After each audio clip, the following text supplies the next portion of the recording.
മനുഷ്യ ചരിത്രത്തിലെ ഏറ്റവും ഭീകരമായ രണ്ട് യുദ്ധങ്ങൾക്ക് സാക്ഷ്യം വഹിച്ച ലോകം വീണ്ടും അത്തരമൊരു വിനാശത്തിന്റെ വക്കിലാണോ എന്ന ചോദ്യം പ്രസക്തമായിരിക്കുകയാണ്.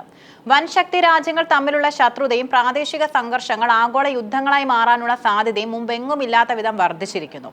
ബ്രിട്ടനിലെ ഭൂരിഭാഗം ജനങ്ങളും വിശ്വസിക്കുന്നത് അടുത്ത ഒരു ദശകത്തിനുള്ളിൽ ലോകം മൂന്നാം ലോക മഹായുദ്ധത്തിന് സാക്ഷ്യം വഹിക്കുമെന്നാണ്. സൈനിക വിദഗ്ധരും ഇന്റലിജൻസ് ഉദ്യോഗസ്ഥരും ഈ ആശങ്കയെ ശരിവെക്കുമ്പോൾ ലോകം ഒരു പുതിയ ശീതയുദ്ധത്തിൽ നിന്നും ചൂടുള്ള യുദ്ധത്തിലേക്ക് നീങ്ങുകയാണ് എന്ന് പരിശോധിക്കേണ്ടതുണ്ട്. പ്രമുഖ അന്താരാഷ്ട്ര പോളിംഗ് ഏജൻസിയായ YouGov ബ്രിട്ടനിൽ നടത്തിയ സർവേ ഫലങ്ങൾ അതീവ ഗൗരവകരമാണ്. സാധാരണക്കാരായ ജനങ്ങൾ യുദ്ധത്തെക്കുറിച്ച് എപ്രകാരം ചിന്തിക്കുന്നു എന്നത് ഭരണകൂടങ്ങൾക്കുള്ള വലിയൊരു മുന്നറിയിപ്പാണ്. സർവേയിൽ പങ്കെടുത്തവരിൽ 53% പേരും വിശ്വസിക്കുന്നത് അടുത്ത 5 മുതൽ 10 വർഷത്തിനുള്ളിൽ ലോകം ഒരു വലിയ സംഘർഷത്തിലേക്ക് വലിച്ചിഴക്കപ്പെടാൻ സാധ്യതയുണ്ടെന്നാണ്. ബ്രിട്ടീഷ് സർക്കാർ രാജ്യത്തിന്റെ പ്രതിരോധ കാര്യങ്ങൾ കൈകാര്യം ചെയ്യുന്ന രീതിയിൽ 56% പേരും അതൃപ്തി രേഖപ്പെടുത്തി. സൈനിക ബഡ്ജറ്റിലെ വെട്ടിക്കുറയ്ക്കലുകളും ആയുധ ശേഖരത്തിലെ കുറവുമാണ് ഈ അവിശ്വാസത്തിന് കാരണം. ഒരു യുദ്ധം ഉണ്ടായാൽ രാജ്യത്തെ സംരക്ഷിക്കാൻ ബ്രിട്ടീഷ് സായുധ സേനയ്ക്ക് കഴിയുമെന്ന് കേവലം പകുതിയിൽ താഴെ ആളുകൾക്ക് മാത്രമേ വിശ്വാസമുള്ളൂ. ഇതൊരു രാഷ്ട്രത്തെ സംബന്ധിച്ചിടത്തോളം വലിയൊരു സുരക്ഷാ പ്രതിസന്ധിയാണ്. വെറും ഒരു ജനകീയ ഭീതിയല്ല ഇത് എന്ന് തെളിയിക്കുന്നത് സൈനിക രംഗത്തെ ഉന്നതരുടെ വാക്കുകളാണ്. ജോയിന്റ് ഫോഴ്സ് കമാൻഡിന്റെ മുൻ കമാൻഡറായ ജനറൽ സർ റിച്ചാർഡ് ബാരൻസ് നടത്തിയ നിരീക്ഷണത്തിൽ ശ്രദ്ധേയമാണ്. ബ്രിട്ടന്റെ സുരക്ഷാ സമൃദ്ധി മൂല്യങ്ങൾ എന്നിവ അപകടത്തിലാണെന്ന് അദ്ദേഹം തുറന്നു പറഞ്ഞു. ഏറ്റവും പ്രധാനപ്പെട്ട കാര്യം ഏതൊരു പ്രതിസന്ധി ഘട്ടത്തിലും അമേരിക്ക തങ്ങളെ രക്ഷിക്കാൻ വരുമെന്ന് ബ്രിട്ടന്റെ അമിതമായ വിശ്വാസത്തെ അദ്ദേഹം ചോദ്യം ചെയ്തു എന്നതാണ്. നമ്മുടെ സ്വന്തം പ്രതിരോധ ശേഷി വർദ്ധിപ്പിക്കാൻ കഠിനമായ തീരുമാനങ്ങൾ എടുക്കണം, അല്ലാത്തപക്ഷം ഭാവിയിൽ വളരെ മോശമായ കാര്യങ്ങൾ സംഭവിക്കും.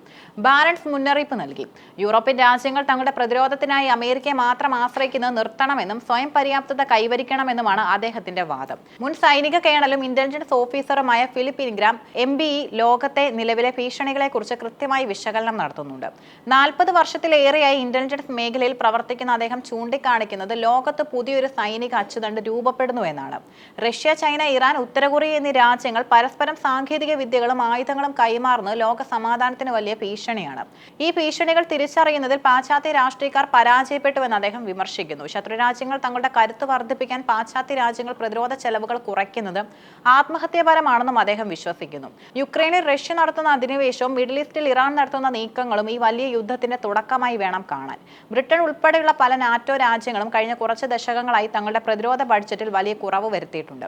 സാമൂഹിക ക്ഷേമ പദ്ധതികൾക്ക് മുൻഗണന നൽകിയപ്പോൾ സൈന്യത്തിന്റെ നവീകരണം അവഗണിക്കപ്പെട്ടു. എന്നാൽ യുക്രൈൻ റഷ്യ യുദ്ധം ആരംഭിച്ചതോടെ ഈ നയം വലിയൊരു അബദ്ധമാണെന്ന് പല രാജ്യങ്ങളും തിരിച്ചറിഞ്ഞു. യുഗോവിലെ മാത്യു സ്മിത്ത് വ്യക്തമാക്കുന്നത് പോലെ യുക്രൈനിലും ഇറാനിലും നടന്നുകൊണ്ടിരിക്കുന്ന യുദ്ധങ്ങളാണ് ജനങ്ങളുടെ മനസ്സിൽ മൂന്നാം ലോക മഹായുദ്ധത്തെക്കുറിച്ചുള്ള ഭയം വർദ്ധിപ്പിച്ചത്. അത് തങ്ങളുടെ വീട്ടുവാതിക്കൽ വരെ എത്തിയേക്കുമെന്ന് യൂറോപ്യൻ ജനത ഇപ്പോൾ ഭയപ്പെടുന്നു. മൂന്നാം ലോക മഹായുദ്ധം മുമ്പത്തെ 2 യുദ്ധങ്ങളിൽ നിന്നും തീർത്തും വ്യത്യസ്തമായിരിക്കും. അത് കേവലം അതിർത്തികളിൽ നടക്കുന്ന പോരാട്ടമായിരിക്കില്ല. വൈദ്യുതി നിലയങ്ങൾ, ബാങ്കിംഗ് സംവിധാനങ്ങൾ, വാർത്താവിനിമയ ശൃംഖലകൾ എന്നിവ സൈബർ ആക്രമണത്തിലൂടെ തകർക്കുന്നത് യുദ്ധത്തിന്റെ ആദ്യ ഘട്ടമായിരിക്കും. AI ഉപയോഗിച്ചുള്ള ഡ്രോണുകളും റോബോട്ടുകളും യുദ്ധമുഖത്ത് വലിയ മാറ്റങ്ങൾ വരുത്തും. ഉപഗ്രഹങ്ങളെ തകർക്കുന്നതിലൂടെ ശത്രുരാജ്യത്തിന്റെ കണ്ണും കാതും ഇല്ലാതാക്കാനുള്ള നീക്കങ്ങൾ വൻ ശക്തികൾ ഇപ്പോൾ തന്നെ ആരംഭിച്ചിട്ടുണ്ട്. വൻ ശക്തികൾ നേരിട്ട് ഏറ്റുമുട്ടുമ്പോൾ അത് ആണവ യുദ്ധത്തിലേക്ക് നീങ്ങാനുള്ള സാധ്യതയും തള്ളിക്കളയാനാവില്ല.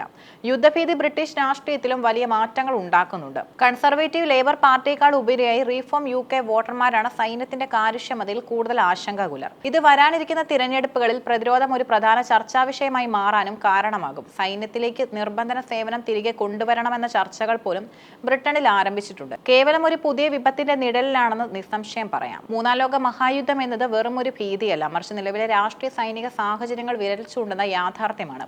വൻ ശക്തികൾക്കിടയിലുള്ള വിശ്വാസക്കുറവും പുതിയ സൈനിക സഖ്യങ്ങളും സാങ്കേതിക വിദ്യയുടെ ദുരുപയോഗം ലോകത്തെ വിനാശത്തിലേക്ക് നയിച്ചേക്കാം. ബ്രിട്ടീഷ് ജനതയുടെ ആശങ്ക പാശ്ചാത്യ ലോകത്തിന് മാത്രമല്ല, ഇന്ത്യ ഉൾപ്പെടെയുള്ള ഏഷ്യൻ രാജ്യങ്ങൾക്കും ഒരു പാഠമാണ്. ആഗോളതലത്തിൽ സമാധാനം നിലനിർത്താൻ നയതന്ത്രപരമായ നീക്കങ്ങൾ അനിവാര്യമാണ്. എങ്കിലും സൈനിക വിദഗ്ധർ മുന്നറിയിപ്പ് നൽകുന്നത് പോലെ സമാധാനം ആഗ്രഹിക്കുന്നവർ യുദ്ധത്തിനായി സജ്ജമായിരിക്കണമെന്ന തത്വം ലോകരാജ്യങ്ങൾ വീണ്ടും സ്വീകരിക്കേണ്ടി വന്നിരിക്കുന്നു. അടുത്ത ദശകം ലോക ചരിത്രത്തിലെ ഏറ്റവും നിർണായകമായ സമയമായിരിക്കും. നയതന്ത്രം പരാജയപ്പെട്ടാൽ മനുഷ്യരാശി ഇതുവരെ കണ്ടിട്ടില്ലാത്ത മഹാദുരന്തത്തിനാകും നാം സാക്ഷ്യം വഹിക്കുക.